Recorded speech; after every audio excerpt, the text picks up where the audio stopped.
Hello guys! Hello Scorpio! Welcome dito sa aking channel. Scorpio. Alamin natin Scorpio kung anong messages, vibration, gabay, energy para sa inyong lahat. Scorpio. Alamin natin kung anong messages, energy. This is luck and fortune. Ano ba yung darating na luck and fortune na posibleng hindi mo mapansin? Okay, titingnan natin. Okay, aim, and Aphrodite. Leap of faith. So, dito sa first card, sinasabi ng baraha sa'yo na leap of faith, take a risk and put your heart's true desire into action. So, this is Zero the Fool. Scorpio.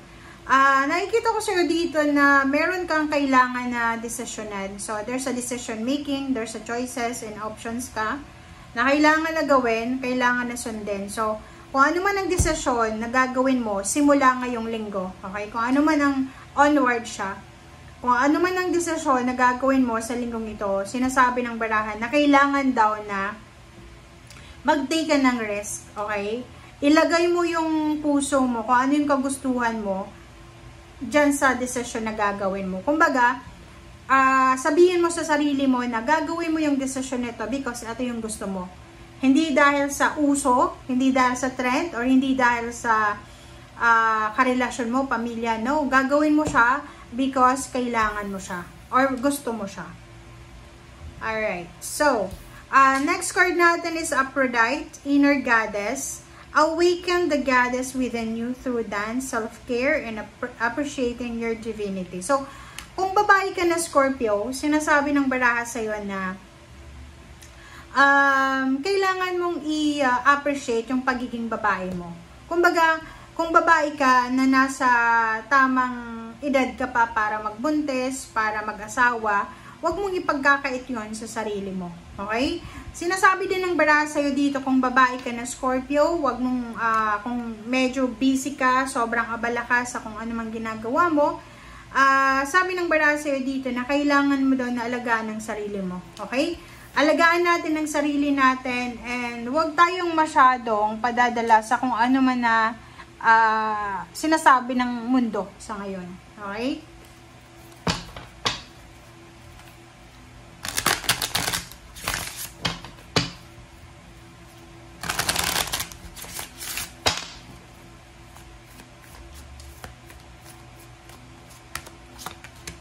Okay, the strategy. So, same with the Pisces. Doon sa mga Scorpio na siguro medyo, halimbawa sa relationship, yung relationship nyo, medyo nagkakaroon kayo ng problema sa relationship or maybe sa trabaho. Siguro siguro yung mga strategy mo dati ay hindi na nag-work sa ngayon. Like sa relationship, siguro yung style mo sa pag-handle ng relationship mo dati ay hindi na applicable sa ngayon. Hindi mo na magagawa sa ngayon kasi bago na diba? So, kailangan mo ng bagong approach. Kailangan mo ng mag-strategize. Kailangan mo ng bagong strategy ba? Diskarte sa buhay. Like, for example, sa love life, sa trabaho, negosyo, or kano pa man.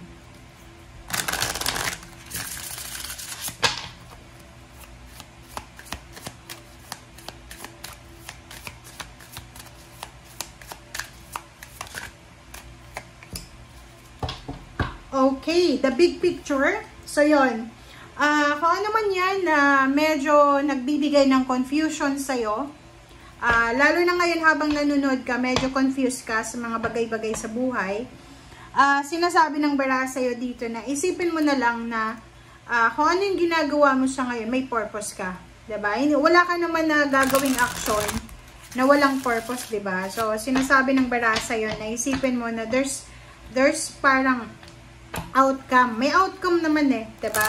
So, isipin mo lahat ng sacrifices mo ay hindi yan masasayang.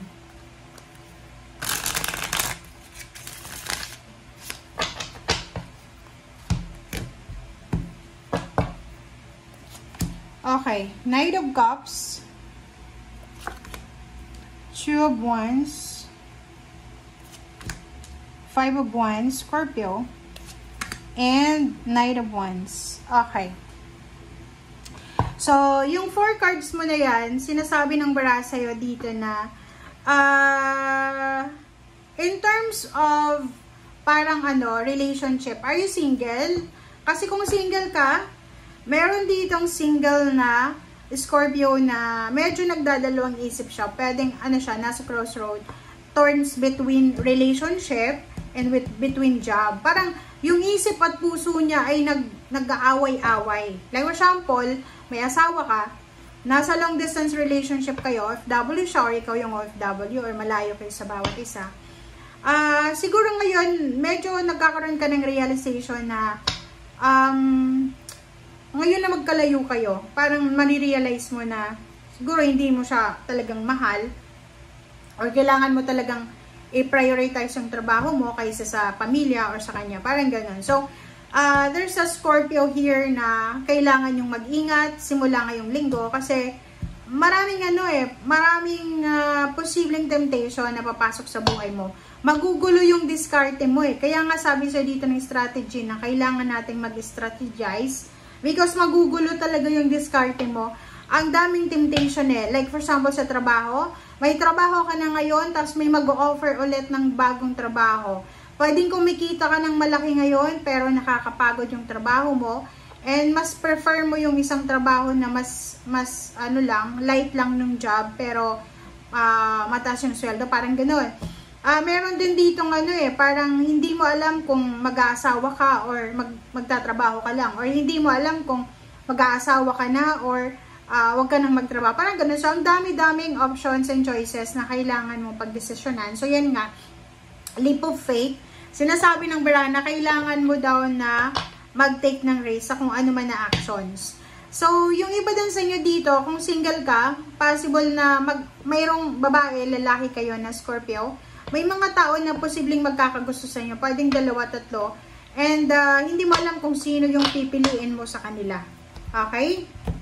Okay, so, what's the next cards? Diba? Decision making about love and money to eh.